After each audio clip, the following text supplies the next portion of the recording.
Ayan mga idol, oh. Nasa SM Marikina tayo. May tao sa ano, sa taas ng live wire ng kuryente.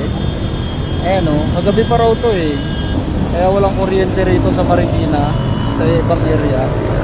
Ayan oh, nasa tuktok siya, kalahin mo na dyan siya. Oh, hindi talaga siya bumababa. Ay grabe yung taas.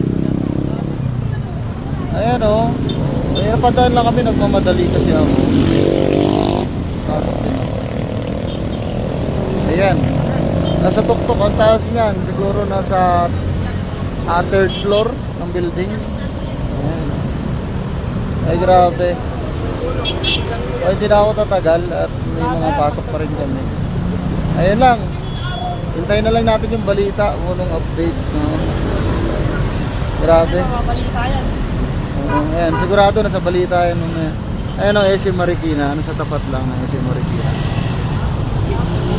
Hapon ba? Oo.